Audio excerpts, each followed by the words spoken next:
तो हेलो दोस्तों, कैसे हो आप सभी लोग। मेरा नाम है वेदांश और मैं आप सभी लोगों का अपने यूट्यूब चैनल, अपने एजुकेशनल चैनल टैलेंट ट्रेनर में बहुत बहुत हार्दिक स्वागत करता हूं। तो दोस्तों, सबसे पहले तो आप सभी लोगों को, हमारे सभी व्यूअर्स और सब्सक्राइबर्स को हमारी तरफ से और हमारे इस यूट्यूब चैनल की तरफ से एडवांस में हैप्पी इंडिपेंडेंस डे, स्वतंत्रता दिवस की बहुत बहुत शुभकामनाएं। तो दोस्तों, जैसा कि आप सभी लोग जानते हैं कि इस वर्ष यानी 2023 में हम सब लोग अपना 77वां यानी 77th इंडिपेंडेंस डे मनाने जा रहे हैं, जो कि हम सभी लोगों के लिए बहुत ही ज़्यादा गर्व की बात है। क्योंकि जैसे जैसे ये दिन करीब आता जा रहा है, वैसे वैसे हम लोगों की उत्सुकता और जो उत्साह है वो और भी ज़्यादा बढ़ता जा रहा है। बड़े भी क्यों ना भाई, इस आज़ादी को पाने के लिए तो 200 सालों तक हम लोगों ने इंतजार किया था, और जिस दिन ये आज़ादी हम लोगों को मिली ना, उस दिन हमारे अंदर जो उत्साह था, जो खुशी थी, जो उमंग थी, वो शायद ही हमें कभी दूसरी जगह देखने को मिली है। तो इसीलिए जैसे ही ये त्यौहार आता है, देश के प्यारे प्यारे बच्चे सज करके और अलग अलग प्रोग्राम्स में, अलग अलग कार्यक्रम के द्वारा अपने उत्साह को, अपनी जो प्रतिभाएं हैं उनको प्रदर्शित करते हैं। बड़े लोग भी इसका आनंद लेते हैं, अपने स्कूलों में जाते हैं, मिठाइयाँ बांटते हैं, टीचर, शिक्षक लोग, और बहुत ही धूमधाम से ये त्यौहार मनाया जाता है। दोस्तों, आप लोगों को पता है कि ये त्यौहार हमारा राष्ट्रीय त्यौहार क्यों कहलाता है? क्योंकि इसको हम सब अपने जितने भी आपसी धर्म है, आपसी जातियां हैं, सब की भेदभाव को भुला करके केवल एक भारतीय होने के नाते और इंसान के तौर पर, इंसानियत के द्वारा हम अपने इस त्यौहार को मनाते हैं। क्योंकि हमारा जो आज़ादी है ना, आज़ादी की लड़ाई हिंदू, मुस्लिम, सिख, ईसाई या जाति पाति देखकर नहीं की गई थी, बल्कि भारतीय देख करके की गई थी कि हम सब भारतीय हैं और हमें इन अंग्रेजों से छुटकारा पाना। जब अंग्रेजों ने हमारे भारत पर शासन किया, अंग्रेज हमारे भारत पर अत्याचार कर रहे थे, तो कहीं ऐसी चिंगारियां भी पनप रही थी जो आगे चल करके विशाल ज्वाला का रूप लेने वाली थी।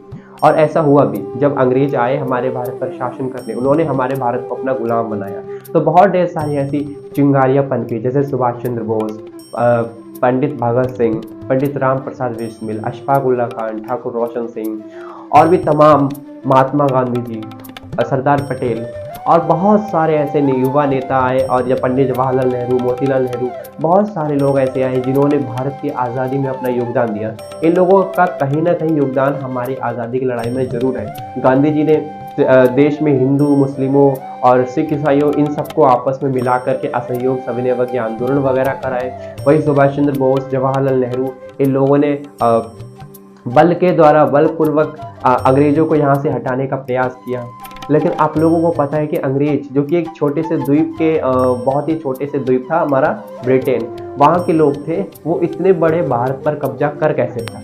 कैसे इतने मुट्ठी भर लोगों ने हमारे पूरे भारत को, जिस भारत में अशोक मौर्य हुआ करते, जिस भारत में चंद्रगुप्त जी थे, और जिस भारत में अशोक थे, बहुत ढेर सारे लोग थे, बहुत ढेर सारे ऐसे महाराणा प्रताप थे, शिवाजी थे, इतने वीरों का जन्म हुआ जिन्होंने सिर्फ भारत को ही नहीं बल्कि भारत के पार भी अपना परचम लहराया था, भारत को भारतवर्ष बनाया था। तो कैसे उस भारत पर एक छोटे से आइसलैंड ने, छोटे से जो द्वीप के निवासी थे, उन्होंने कब्जा कर लिया। यहाँ पर सबसे बड़ी चीज आती है हम सबकी एकता में अखंडता। आप लोगों को पता है कि हमारा जो भारत है वो एक विशाल भारत है, लेकिन यहाँ पर जो लोग रहते हैं वो आज भी बटे हुए हैं अनेक जातियों में, उपजातियों में, धर्मों में। बहुत ढेर सारे अलग अलग प्रकार के जो विवाद है वो उनके बीच होते रहते हैं। आप लोगों ने देखा होगा कि हिंदू मुस्लिम का किस्सा अभी चल रहा है। ऐसे ही जब हिंदुओं की लड़ाई होती है तो उनमें जातियों का किस्सा चलता है कि हाँ, आपकी जाति ऊँची है, हमारी जाति नीची है, हमारी जाति ऊँची है, तुम्हारी जाति नीची है।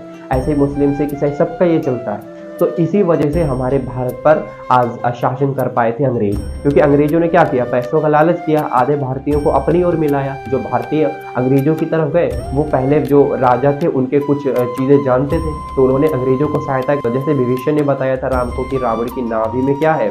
रावण की नाभि में अमृत कलश है, अगर आप उस पर तीर चला दे तो रावण मर जाएगा। सेम ऐसा यहाँ पर हुआ। आधे से ज़्यादा भारतीय अंग्रेजों के कब्जे में चले गए। उन्होंने अंग्रेजों को सारा का सारा बता दिया कि हाँ, इस तरीके से आप भारतीयों को हरा सकते हैं, मैं आपके साथ हूँ, जो भी भारतीयों की गुप्त नीति होगी मैं आप तक पहुँचाता रहूँगा। इस वजह से केवल पैसों के लालच में उन्होंने कहा कि जब मैं इस राजा को मार दूंगा तो मैं तुम्हें इसकी जगह राजा बना दूंगा। तो इससे भारतीयों में लालच आ गया और उनमें क्या हो गया? अनेकता पैदा हो गई। और इसी वजह से इसी कूटनीति, क्योंकि अंग्रेजों का जो कूटनीति थी कि फूट डालो और राज करो, उन्होंने भारतीयों को आपस में लड़ाया और यहाँ पर राज किया 200 वर्षों का।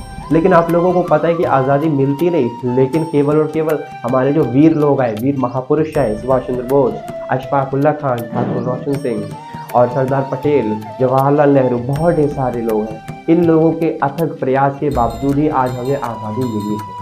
तो दोस्तों आज भी वो सब कुछ चल रहा है। आज भी अगर हमारा भारत, वैसे आप तो किसी का गुलाम नहीं बन सकता, लेकिन फिर भी जो आप लोगों की मानसिकता है, जैसे वो उस धर्म का है, वो उस जाति का है, इसको भुलाइए, अपनी संस्कृति को अपनाइए। तो ये आप लोग देखते हैं कि ये जो न्यू जनरेशन है वो किस तरीके की संस्कृति को अपना रही है। टिकटॉक देखा, इंस्टाग्राम देखा, जो वायरल रील मिली, जो वायरल गाना मिला, उस पर रील बनाई और अपलोड कर, इतने इतने कपड़े पहन करके बाहर जाया जा रहा है, बालों को इस तरीके से रखा जा रहा है, और साथ ही साथ पढ़ाई के नाम पर तो बच्चे दूर भागते हैं। तो ये है हमारी भारतीय संस्कृति। जो भारत अपनी संस्कृति की वजह से पूरे विश्व में प्रसिद्ध हुआ था। अपना भारतवर्ष को पता है, अमेरिका वाले, यूरोप वाले किस आधार पर जानते हैं? संस्कृति के आधार पर। कि हाँ, हमारे भारत में नमस्ते किया जाता है, हमारे भारत में पैरों को छू करके आशीर्वाद लिया जाता है, और साथ ही साथ हमारे भारत में जो लोग हैं वो बहुत ही महान है। हमारे भारत में कहा जाता है देवो भवा, कि जो अतिथि है वो क्या है, देवता के समान होते हैं। तो ऐसी बहुत ढेर सारी चीज़ें जो हमारे भारत में चल रही है, हमारी भारतीय संस्कृति का अभिन्न हिस्सा है। तो इसी वजह से हमारा भारत विश्व में प्रसिद्ध हुआ अपनी संस्कृति की वजह से, और कहीं ना कहीं लोग इसको प्रभावित होकर के हमारी भारतीय संस्कृति को अपना भी रहे हैं। आप अगर देखेंगे ना, ब्रिटेन में जाकर के, ऑस्ट्रेलिया में जाकर के, अब तो जाने की भी ज़रूरत नहीं है, मोबाइल उठाइए, उस पर देखिए, आपको विदेशों की जो औरतें वो साड़ियाँ पहनी हुई दिखेंगी, कृष्ण का नाम जपते हुए देखेंगी, हनुमान जी की आरती पढ़ती हुई मिलेंगी, क्योंकि ये हमारी भारतीय संस्कृति है जो कि विदेशों में जा रही है। विदेशों में लोगों को गुड मॉर्निंग कहना अच्छा नहीं लगता, नमस्ते कहना अच्छा लगता है, श्री राम कहना अच्छा लगता है, जय श्री कृष्ण कहना अच्छा लगता है, और लोग कर रहे हैं ये सब। लेकिन बहुत ही दुख की बात है कि हमारे भारतीय लोग ही अपनी संस्कृति को, जो भी अपनी संस्कृति है, अपनी परंपराएं हैं, उनको त्याग रहे हैं और विदेशी कल्चर को अपना रहे हैं। विदेशी लोग हमारी संस्कृति को अपना रहे हैं और अपने कल्चर को छोड़ रहे हैं, और हम भारतीय हैं कि विदेशियों के कल्चर को अपना रहे हैं। यहाँ तक जीन्स पहनेंगे, जूते पहनेंगे, और पता नहीं बालों क्या क्या स्टाइल चलिए विदेशों से सीख करके आए हैं वो अपनाएं, और जबकि जो विदेशी लोग हैं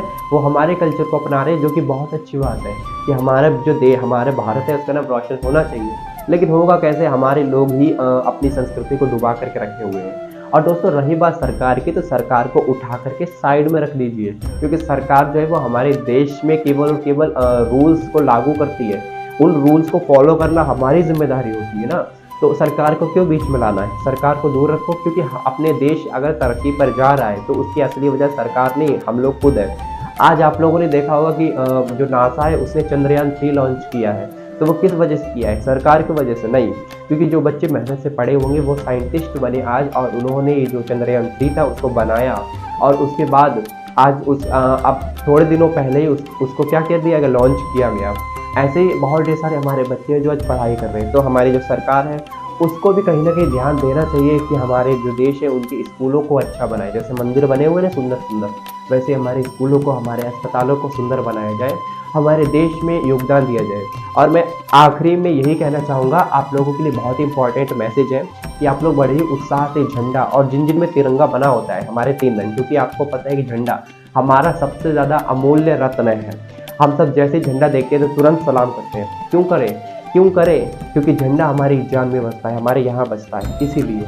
लेकिन आप लोग बड़े ही उत्साह से अपने पापा मम्मी से कह करके झंडा खरीदवाते हैं, झंडा खरीदते हैं, और केवल 5-10 रुपए का मिल जाता है, तो आप लोग इसको बड़े उत्साह से कॉलेज लेकर के जाते हैं। लेकिन जैसे ही 15 अगस्त खत्म हुआ, वैसे ही आप लोगों ने जो हमारा देश है उसकी जितनी भी इज्जत थी वो खत्म कर दी। झंडा कहीं रास्तों पे पड़ा मिल रहा है, कहीं नदियों में बह रहा है, कहीं फटा पड़ा हुआ है, कहीं आपकी छतों की घरों पर पड़ा हुआ है, कहीं लटका हुआ है। तो इस तरीके से प्लीज़ इसकी बेइज्जती ना कीजिए। झंडे को जब 15 अगस्त निकल जाए तो सम्मानपूर्वक ये जो ज़मीन है यहाँ दफना दीजिए, क्योंकि ये ज़मीन में दफना दीजिए, या प्यार से किसी जो जल है उसमें बहा दीजिए।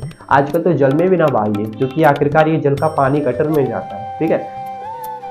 या फिर सम्मानपूर्वक अपने झंडे को जला दीजिए, लेकिन इसको वेस्ट मत कीजिए, क्योंकि अगर हमारे भारत की बेइज्जती हो रही है अगर झंडा बेकार हो रहा है तो। तो आखिरी में यही कहना चाहूँगा कि अपनी संस्कृति और सभ्यता को बचाइए, इसे अपनाइए, देशभक्ति गीतों को सुनिए। दोस्तों यह हिंदुस्तान हमारा है और यहाँ के हर भाई बहन जितने भी व्यक्ति हैं वो हमारे भाई बहन हैं। तो इसीलिए हमको देखना चाहिए कि हमारा जो अगला भाई है, अगली बहन है, वो क्या काम कर रही है, हमें उसको टोकना चाहिए, क्योंकि इससे बेइज्जती तो हम भारतीयों की होती है ना, विदेशों में या कहीं भी।